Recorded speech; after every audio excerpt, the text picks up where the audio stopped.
Welcome to the Eat Away Kidney Stones podcast. I'm your host, registered dietitian and kidney stone expert, Melanie. After learning a ton about kidney stones and helping people prevent stones at the University of Chicago, I was fed up with all the terrible advice people were finding online. So I decided to do something about it. The Kidney Dietitian was born. This podcast is for people who want to learn what actually works to prevent kidney stones and still enjoy life, eating, and their favorite foods. Let's dive in.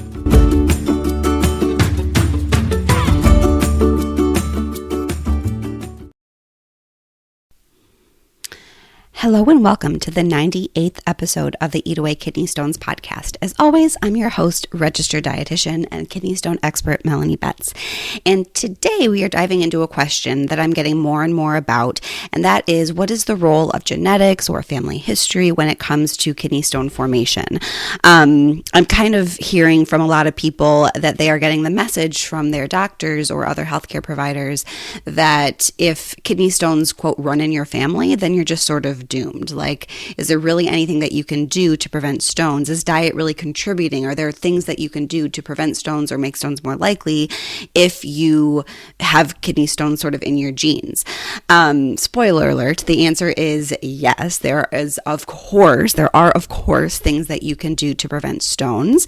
That is one of the most ridiculous statements I've ever heard, that just because kidney stones run in your family, there's nothing that you can do to prevent them and you're just doomed and going to be a kidney stone former forever. Like that's silly. Like, there are definitely things that you can do.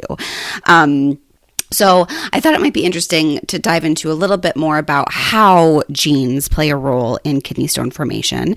And I sort of think about it as two big camps.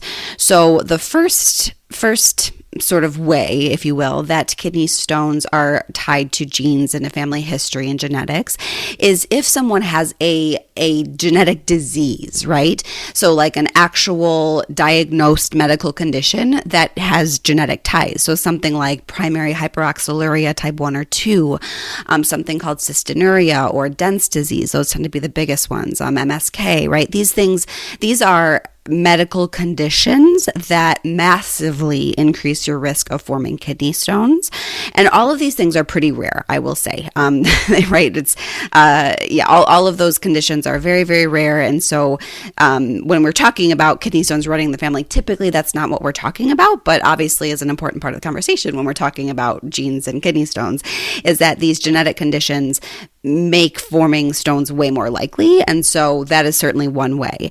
And I will say that even if you have any of those conditions I just mentioned, there are absolutely things that we can do to prevent stones. Yes, you are at much higher risk than someone without any of those conditions, but there are still things that we can do to prevent stones. Always, always, always. So wanted to, of course, give that disclaimer.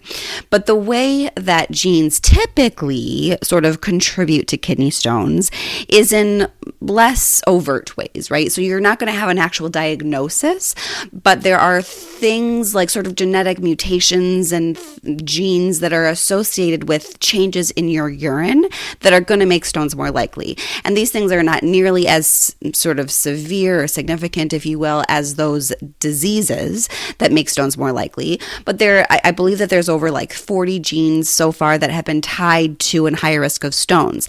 And these genes cause changes in your urine, again, that make those stones more likely. So for example, there's some genes that might sort of make sort of your set point of urine calcium a little bit higher. So if you have that gene, then your urine calcium might be a bit higher, which of course makes stones more likely for you. Another way might be certain genes might make your citrate much lower. So even if you're doing kind of everything, quote, right, big air quotes there, because what does that mean? But even if you're doing everything right, your urine citrate is still going to be lower than the average population or someone without that gene abnormality. And that's, of course, going to make you more likely to form stones. Other things potentially might even be tied to higher urine oxalate, or like kind of all of these things that I typically talk about, right? All of these urine abnormalities are going to make kidney stones form more easily, therefore make you more likely to form kidney stones. However, just because you have these genes that make your urine calcium a bit higher than others or your urine citrate lower than others, absolutely does not mean that you are just screwed, if you will, and you're just stuck with kidney stones the rest of your life. There are still things that we can do. We just know, right? That's why that urine test is so important. We know, like, okay, well, you have higher urine calcium, so that to me says that we need to be extra cautious in your diet, that you're not eating too much salt, that you're not eating too much of that non-dairy animal protein or added sugar, or you're not taking calcium supplements, right? That could really, all of those things could really drive up that urine calcium even more. So really, the bottom line is, no matter if you have a family history of stones or not, it is so critical to get that 24-hour urine test so we know what is causing your stones, so you can come up with a personalized, targeted prevention plan so you're not spinning your wheels, spending time making all these diet changes that aren't really going to matter for you. We need to know what's going on in your urine, so we can put together a personalized, effective kidney stone prevention plan for you. And again, just because your genes are sort of making your urine citrate a bit lower than others, or that calcium higher, I feel like those tend to be the biggest things. That's why I keep mentioning those things. Just because that's the case, they're still modifiable. There are still things like changing your diet is still going to help keep that urine calcium as low as possible. Will we get that urine calcium as low as someone without that gene abnormality? Maybe not, but we can make a huge difference in it, right? So maybe, if you didn't know about this and you were just kind of eating your sort of typical American diet, maybe your urine calcium is going to be like, 280 milligrams per day, right? Which is pretty high. Or let's make it higher. We'll say 360. That's pretty high, right? A urine calcium of 360 milligrams per day is pretty high. But if you made all of the dietary changes that we know can impact that, and you are diligent with that, and you do all the things that we sort of talk about, maybe we can get it down to like 280. And that is a huge difference. And yes, that's still technically high, but that still is going to overall reduce the risk of you forming stones. And for some people, that might even be enough to prevent stones altogether, depending on a gazillion different things. But hopefully that really drives the point home that right, that there are always things that you can do. I just feel like I'm getting more and more people saying, well, because I'm putting out some, content that says like, oh, kidney stones are preventable, because I just feel like that message of, there's just not much you can do to prevent stones other than like maybe drink more water, or God forbid, just follow a low oxalate diet.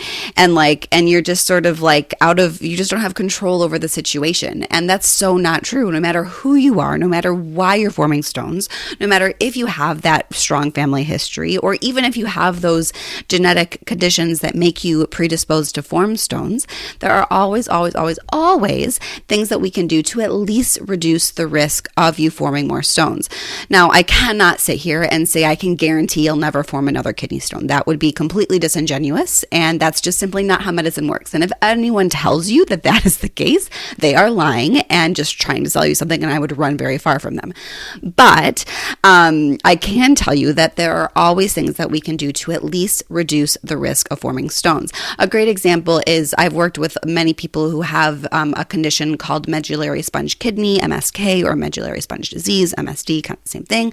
And that is a condition where there's a variety of things going on. I have another podcast episode about it, actually, if you're interested. But there's a variety of things going on, both anatomically. So the kidney tissue actually looks like a sponge and makes stones more likely to form, as well as people with that condition tend to have some urine abnormalities that also contribute to that increased risk of stones.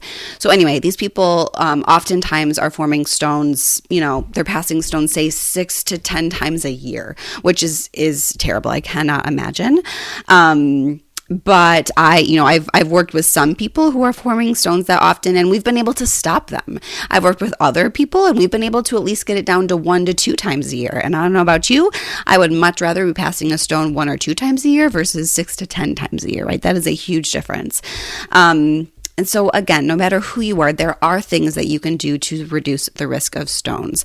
And I hope that if nothing else, you get from all of my content, whether it be this podcast or my Instagram or Facebook pages or my blog or my newsletters, I hope that if nothing else, that all these things gives you hope that there are things that you can do. Hopefully you get a lot more from it too, but at least know that there are things that you can do to prevent stones.